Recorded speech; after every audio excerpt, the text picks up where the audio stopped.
The traffic light blinked red in the middle of the night rain.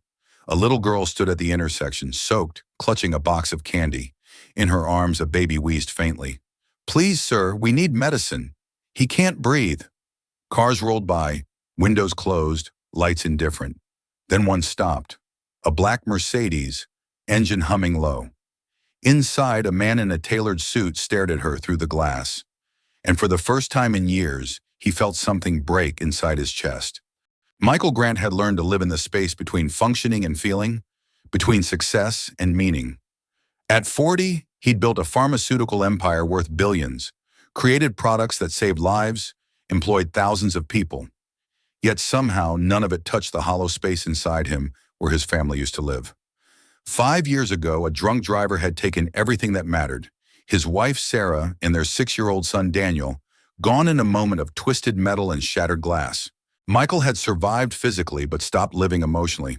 He'd buried himself in work, building his company into something formidable while carefully dismantling anything in his life that required feeling. The penthouse where he lived was beautiful and empty. Floor-to-ceiling windows overlooking the city, expensive furniture that no one sat on, silence that felt less like peace and more like absence. He'd removed every photograph, boxed up every memory, turned his home into a mausoleum of success where the past couldn't reach him. This particular Tuesday night followed the pattern of every other. Late board meeting discussing quarterly projections, dinner eaten at his desk while reviewing pharmaceutical trials, the drive home through empty streets while the city slept around him. Michael had perfected the art of being busy enough that thinking was optional. His Mercedes stopped at an intersection, rain hammering the roof in rhythm with the windshield wipers. The light blinked red, and through the Water Street glass, Michael noticed movement. A small figure standing at the corner, illuminated intermittently by passing headlights. A little girl, maybe 8 years old, wearing clothes too thin for the weather, soaked completely through. In her arms, wrapped inadequately in a wet towel, a baby whose chest rose and fell with concerning irregularity. She held a cardboard box filled with candy bars, approaching each stopped car with desperate determination. "Please, sir, we need medicine. He can't breathe." Her voice carried through the rain, raw with fear. Cars rolled forward as lights changed, windows staying closed, drivers looking away or not seeing her at all. The practiced indifference of urban life, the ease with which people could ignore suffering that inconvenienced them. Michael watched her approach his window, her small fist tapping glass. He should drive away, should maintain the distance he'd carefully cultivated between himself and anything that might hurt. But something in her face, the desperation, the determination, the fierce protection of the child in her arms, made him hesitate. He lowered the window slightly. Rain immediately dampened his suit sleeve. "Where are your parents?" His voice came out sharper than intended, a reflex of someone who learned to protect himself by staying cold. "I just need money for his medicine." She held up the candy box with shaking hands. $1, please." "Your parents," Michael repeated. "Gone. It's just us. And Mateo needs medicine. He has asthma and the attack is bad, and I don't have money, but if I sell enough candy—" Her voice cracked, the practiced sales pitch dissolving into honest terror. "Please, he can't breathe right." Michael looked at the baby, too pale, breathing too fast, wheezing with each exhale. A medical emergency happening in slow motion while traffic flowed past indifferent. Against every instinct that told him to drive away, to maintain his careful distance, Michael found himself turning off the engine and stepping into the rain. He reached for the baby, covering him with his suit jacket. Expensive fabric immediately soaked, suddenly irrelevant. "Let's get him to a hospital," Michael said. The girl stared at him, rain and tears mixing on her face. "But I can't pay." "Then it's my turn too," Michael interrupted gently and guided them both toward his car. As he buckled the girl into the back seat, carefully arranging the baby in her lap with the jacket still wrapped around him, Michael felt something crack in his chest. The careful armor he'd built, the distance he'd maintained, the numbness he'd cultivated. Something was breaking, and he couldn't make himself care about stopping it. He drove toward the nearest hospital, the girl murmuring softly to the baby in Spanish, and Michael realized he was crying, silent tears mixing with rain on his face. the first time he'd cried since Sarah and Daniel's funeral. The emergency room was chaos. Fluorescent lights too bright after the dark car ride. People everywhere in various states of medical crisis. Nurses moving with practiced efficiency. Michael carried the baby while the girl, Sophia, she told him during the drive, clutched his sleeve so tightly he could feel her trembling through the fabric. A nurse took one look at the wheezing infant and triaged them immediately. Within minutes, doctors had Mateo on oxygen, administering breathing treatments, asking Sophia rapid-fire questions she answered with the weary competence of someone who'd done this before. "How old is he?" a doctor asked. 14 months. He has asthma. Usually we have an inhaler, but it's empty, and the pharmacy said refills cost $60 and I didn't have it yet. Michael felt something cold settle in his stomach. $60. His company manufactured asthma medication. He'd approved pricing strategies, maximized profits, celebrated revenue growth, all while children like Mateo went without treatment because their sisters couldn't sell enough candy on street corners. They sent Sophia to the waiting area while they worked on Mateo, and she refused to sit, standing against the wall with her arms wrapped around herself, soaked and shivering. Michael found a blanket, draped it over her shoulders, and lowered himself to her eye level. "He's going to be okay. These doctors are very good." "What if he's not?" Sophia's voice was tiny. All the fierce determination from earlier dissolved into fear. "What if I didn't get help fast enough? What if he dies because I couldn't sell enough candy?" "He won't die, I promise." The words came before Michael could stop them, and he realized with distant horror that he was making promises to a child he'd known for less than an hour, breaking rules he'd carefully established about emotional distance. "My mama promised too," Sophia whispered. "She promised she'd get better. She didn't." Michael had no answer for that. He'd made promises too, to Sarah, to Daniel, promises about futures and family and growing old together. Promises that meant nothing when drunk drivers ran red lights. They sat in silence, Sophia eventually collapsing against his shoulder from exhaustion, her small body still shaking occasionally. Michael found himself stroking her wet hair with automatic care, the gesture so familiar from years of comforting Daniel that his hands remembered even when his heart had tried to forget. An hour later, the doctor emerged with good news.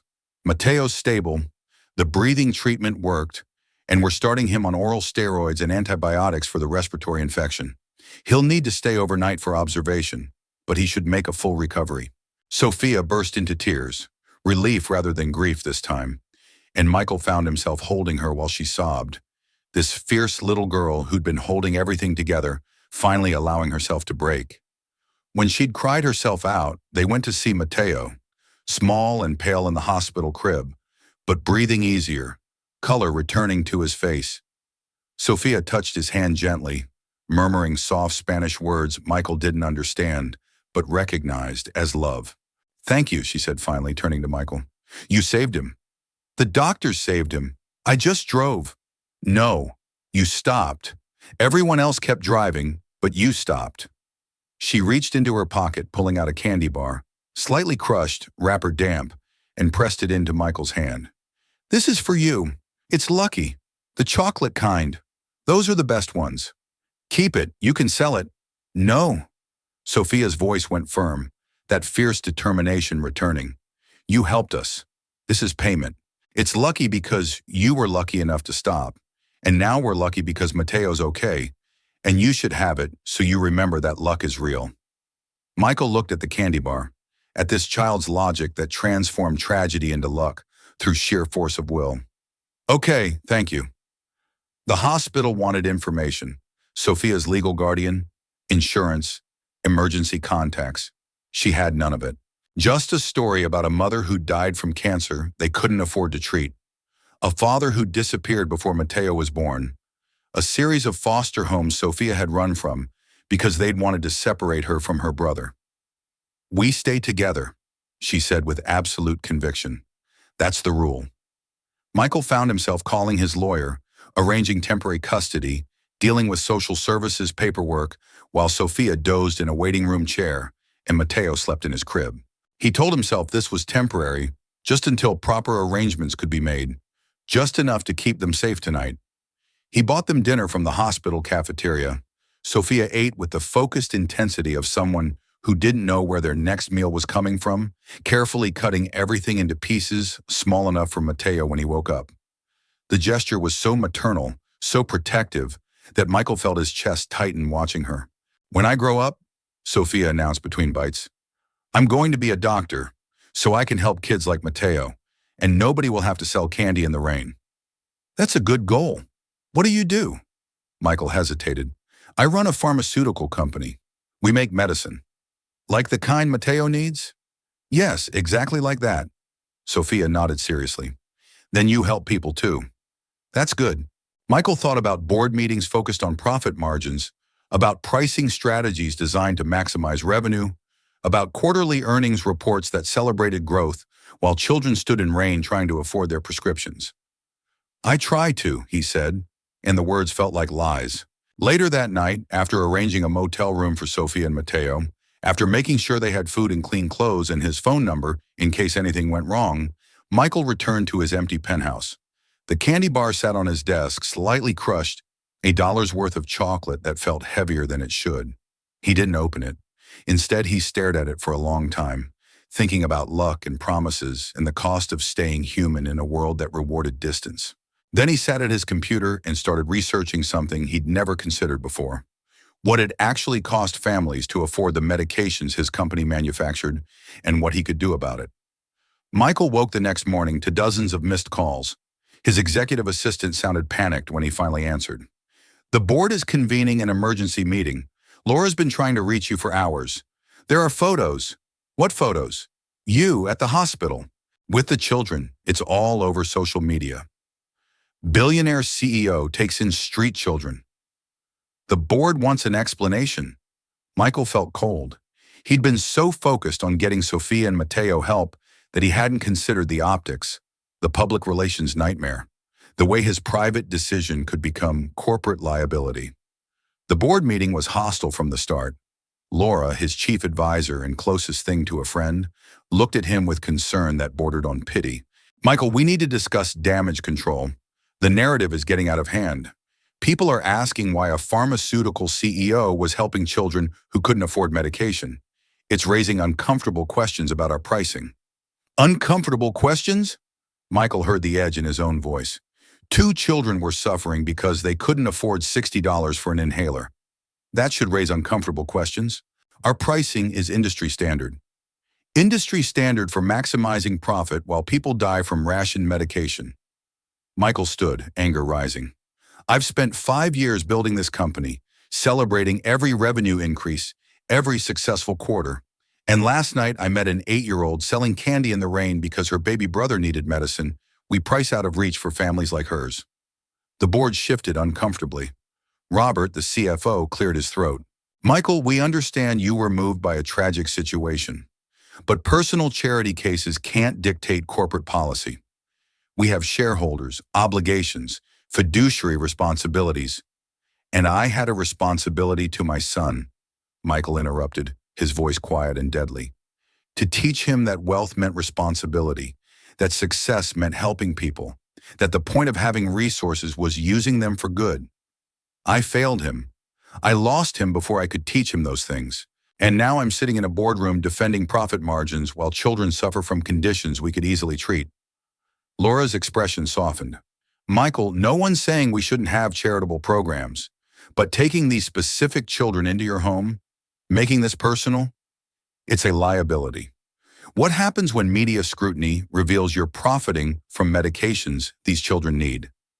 It looks hypocritical." "Because it is hypocritical," Michael said simply. "I've been a hypocrite, building hospitals while pricing people out of healthcare, funding research while making basic medications unaffordable, celebrating our mission to save lives while our business model requires people suffering." The room was silent. Finally, the board chairman spoke. "Michael, we need to know, is this a temporary sympathy, or are you actually suggesting we fundamentally restructure our pricing model, risking billions in revenue because you had an emotional encounter with 2 homeless children?" Michael thought about Sophia pressing a crumpled candy bar into his hand, about Mateo wheezing in the rain, about the careful distance he'd maintained for 5 years, the emotional walls that had kept him safe and empty. I'm suggesting, he said carefully, that we remember why we're in this business. Not to maximize shareholder value, to help people. And if we can't do that affordably enough that an 8-year-old doesn't have to sell candy to afford her brother's medication, then we've failed. Then we'll have to continue without you, Robert said coldly. The board will accept your resignation effective immediately if you can't commit to putting corporate interests first. Michael looked around the room at people he'd worked with for years, people who'd helped him build something impressive and profitable and fundamentally misaligned with his values. I commit to putting people first. If that's incompatible with corporate interests, then yes, you'll have to continue without me. He walked out before they could respond, leaving behind the company he'd built, the success he'd accumulated, the distraction that had kept him from feeling anything real. That afternoon, Michael returned to the motel where he'd left Sophia and Matteo. The manager said they'd left at dawn. Panic rose immediately, irrational but overwhelming. He'd promised to help them, and now they disappeared into the city's vast indifference. He drove through downtown, checking intersections, searching for a small girl with a candy box, feeling increasingly desperate. He found her at the same intersection where they'd met, standing in afternoon sun, approaching cars with practiced determination. When she saw his Mercedes, her face lit up, then immediately shuddered with wariness. Michael parked illegally and approached on foot. "Why didn't you stay at the motel? I paid for the week." Sophia looked down at Matteo, sleeping in her arms. "People like us don't get to stay anywhere. It's better if we keep moving." "You're not people like us. You're Sophia and Matteo, and you deserve to stay somewhere." "Deserve doesn't matter. Only what's real matters." She gestured at the intersection, the passing cars, the city that had taught her survival. "This is real. Motels are pretend." "Then come home with me." "Not pretend. Real." Sophia's eyes widened. "Your home?" "My home, which is too big and too quiet and could use some people in it who actually matter." "The board, your company." "I don't have a company anymore. I quit. Or got fired. Depends on how you look at it." Michael knelt to her level. "But I have a home that's empty and resources I've been wasting, and apparently some perspective I've been missing. So come home, please." Sophia studied his face with the assessment of someone who'd learned early to identify lies. Whatever she saw there made her decision. "Okay, but if it doesn't work, you let us go. No police, no social services. Just let us go." "It'll work," Michael promised, and this time he believed it. They drove back to his penthouse, Sophia wide-eyed at the building, the doorman, the private elevator, the sprawling apartment that had felt like a mausoleum but now felt like possibility. Michael showed them the guest room, the bathroom, the kitchen where he'd barely cooked in 5 years. That evening, the news broke. Pharmaceutical CEO resigns following controversy over children he rescued. The media framed it as scandal, but Michael didn't care. He was too busy watching Sophia read to Matteo, using one of his company brochures as a bedtime story because she'd found it on his desk. "He likes the pictures," she said shyly. Michael looked at the brochure. Glossy photos of smiling families, promises about health and wellness, marketing copy that suddenly felt hollow. "Then we'll make new ones," he whispered. "Real ones." That actually means something. 3 months later, Michael stood in front of a press conference announcing the establishment of the Matteo's Hope Foundation, a nonprofit dedicated to providing free medication to low-income families, funded entirely by his personal wealth. The pharmaceutical industry called him a traitor. His former board members refused his calls. But patients' families showed up at his foundation's first clinic opening with tears and gratitude, holding children who were alive because medication was suddenly accessible. Sophia helped however she could, handing out candy at clinics with genuine joy now rather than desperate necessity, greeting children in the waiting room, showing them her brother Matteo, who'd grown stronger and healthier with consistent medical care. The work was harder than running a corporation. Nonprofit funding was complicated, regulatory requirements were extensive, and every day brought families with needs that exceeded resources. But it felt real in ways that board meetings never had, important in ways that quarterly earnings couldn't measure. Laura visited one afternoon, finding Michael in the foundation's modest office. Such a contrast to his former corner suite, surrounded by paperwork and patient files. I quit, she announced. Gave notice this morning. Figured you could use someone who actually knows how pharmaceutical pricing works. Michael looked up, surprised. Laura, you don't have to. I know, but I want to. You were right at that board meeting. We were celebrating profit built on people's suffering. I can't keep doing that and still sleep at night. She sat across from him. Plus, someone needs to make sure you're actually filing your 501c3 paperwork correctly. You're terrible at administrative details. They worked together building something that grew slowly but steadily. Partnerships with hospitals, pharmaceutical company donations of excess inventory, volunteer networks of retired medical professionals willing to provide free consultation. It wasn't flashy or impressive by corporate standards, but it was effective by the only metric that mattered. Families getting help. Sophia thrived in the stability. She enrolled in school, discovered she loved math, made friends who came over for playdates that filled the penthouse with chaos. Michael had stopped believing possible. Mateo grew stronger, his asthma managed properly now, his development catching up after months of inconsistent care. One evening, Sophia found Michael staring at his phone, scrolling through news articles about his former company. She climbed onto the couch beside him. Do you miss it? Being in charge of the big company? Michael thought about it honestly. Sometimes I miss the simplicity. Making decisions was easier when I didn't have to think about their impact on real people. But no, I don't miss who I was when I ran that company. I was empty, just going through motions. And now? Now I'm scared constantly that the foundation will run out of money, that we won't help everyone who needs it, that I'm not doing enough. But I'm not empty anymore. He pulled her close. You did that. You and Mateo. You reminded me what actually matters. The foundation's first major fundraiser happened 6 months after opening. They'd invited donors, patients, press, trying to secure sustainable funding beyond Michael's personal wealth. He'd prepared a speech about healthcare access, about moral obligations, about the cost of indifference. But when the time came, Sophia asked if she could speak instead. Michael stood at the side of the stage, watching this small girl who'd sold candy in the rain now standing in front of hundreds of people, speaking with the fierce conviction that had made her survive. This man saved my brother, she said simply, pointing at Michael. But also he saved me. Because when nobody stopped, he stopped. When nobody saw us, he saw us.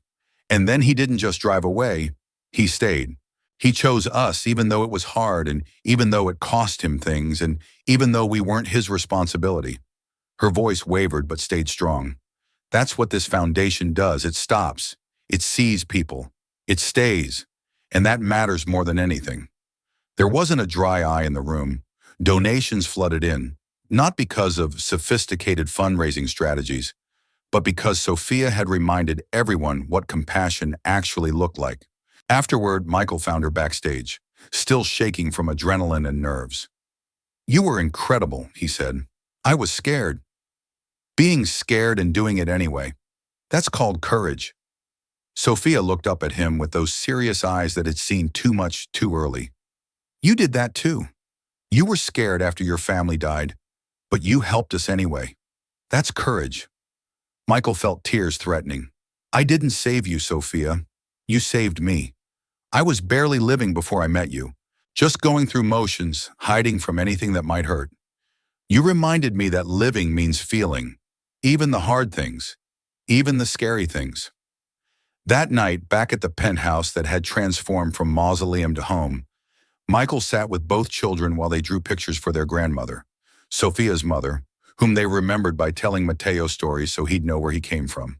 The candy bar from that first night sat on Michael's desk, carefully preserved in a frame Laura had made, with a small plaque reading, "The Price of Kindness." Not opened, not eaten, but kept as reminder of the moment everything changed. 1 year after that rainy intersection, Michael stood in family court finalizing the adoption.